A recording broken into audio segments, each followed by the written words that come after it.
Xoş gördük əziz dinləyicilər. Bilirsiniz ki, biz Rusiyada Azərbaycanlıların müharibəyə cəlb edilməsi barəsində bir neçə dəfə sizinlə danışmışam. Səfərbərliklər olduğu halda Azərbaycanlılar özlərini qorusunlar barədə çox videolarım olub.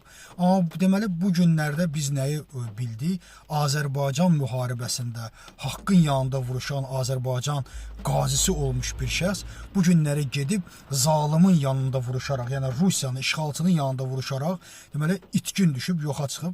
Və bununla bərabər artıq Azərbaycanda mən görürəm ki, çox yerlərdə, çox ziyalılarımız da danışır.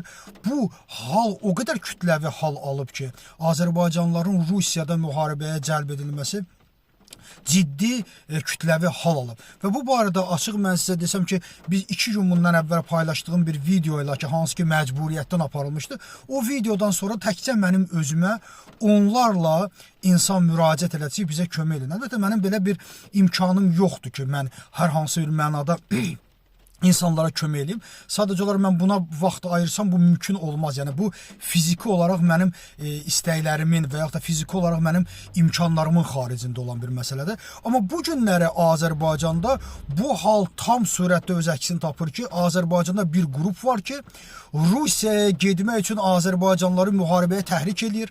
Onları pulla, hansısa vasitələrlə aldadır. Sanki burada turistik bir iş görməklə məşğuldur.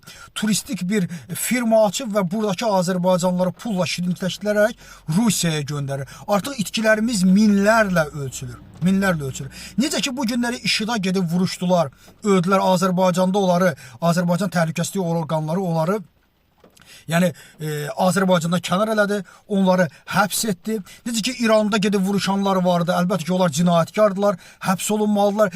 Eynən bu müamilə həm də Rusiyaya gedib vuruşanlara şamil edilməlidir. Burada çox böyük günahımız var bizim. İndi yəqin ki Azərbaycan təhlükəsizlik orqanları bunu çox yaxşı bilirlər. Və bu barədə istər IŞİD-də vuruşasan, istər İranda vuruşasan və istərsə də Rusiyada eyni olmalıdır. Burada çox böyük bir problem var. Böyük problem ondan ibarət ki, Azərbaycan televiziyaları da, mən gördüm bəzi ziyalılarımız bundan danışırdı, siyasi analiz aparanlar bundan danışırdı, çox doğrudur. Özünə ziyalı deyənlər bunlar danışırdı. Amma özünə ziyasız olanlar isə hər zaman bunu deməkdən çəkinirlər. Sanki bu günləri Azərbaycan televiziyalarında işğalçıya bir tərif var. İşğalçının nəyin təriflisi? Azərbaycan özü 35 il işğal altında qalıb və zərər çəkən ölkədir. Biz necə bu günləri işğalçının yanında ola bilərik, Rusiyanın yanında ola bilərik? Rusiya uçsa da işğalçıdır. Biz onun işğalçı olduğunu bilməliyik və öz xalqımıza da bunu tərənnüm etməliyik ki, qəti surətdə işğalçının yanında olmaq olmaz. Uçsa da, uduzsa da. Sanki Azərbaycan televiziyalarında, Azərbaycan cəmiyyətində müəyyən mənada bu televiziyalar Rusiyaya bir rəğbət oyadıblar sanki. Və bu da ona gətirib çıxardı ki, minlərlə Azərbaycanlı gedir, Rusiyada ölür və bunların sayı, inanın müharibə bitdikdən sonra minləri keçəcək. Təsəvvür edin. Biz Qarabağda verdiyimiz şəhidlər bunların yanında demək olar ki, az qalacaq. Yəni bunları təhrik edənlər var. Azərbaycan özü, Azərbaycan daxilində mən bilirəm, İrançı şpiyon dəstə var. Rusiyaçı şpiyon dəstə var ki, burada Azərbaycanlıları qızışdırırlar. Hətta orada ölənləri az qala qəhrəman şəhid deyərlər. Niyə? Çünki İrançı şpiyon dəstə ilə Rusiyaçı dəstə eyni maraqlara sahibdirlər. Çünki İrançı şpiyon dəstə çox gözəl bilir ki, Putin gedərsə, Rusiya dağılarsa, eynən onların ağaları Xamneyi də gedəcək, İranda rəhbərlik eləyənlər də gedəcək. Ona görə burada onlar İslamiyyat güdmürlər. Bugün səhərdən axşama qədər Netanyahunu söyənlər, bugün Netanyahunu işğalçı sayanlar, uşaq qatili sayan İran və onun ali dini lideri bu günləri Rusiyaya kömək eləyir. Bugün Rusiyaya şahid dronları verir. Və dünənləri, təkcə dünənləri Xəzər dənizində Rusiyanın gəmisi vurulub. Bu gəmi də İrandan Rusiyaya silah daşıyırmış. Və nə oldu məzlum?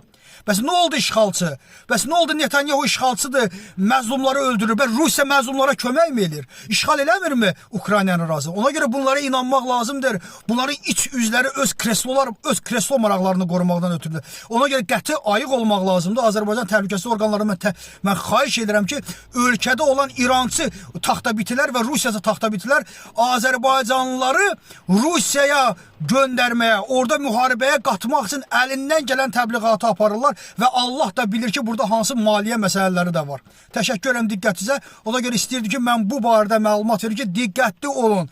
Artıq minləri ötüb, artıq Azərbaycan qazisi belə orada döyüşə gedir və orada ölür, itkin düşür. Təsəvvür elə, işğalçıya qarşı vuruşan bir qazi bugün gedib işğalçının yanında vuruşur. Təşəkkür edirəm diqqətinizə görə.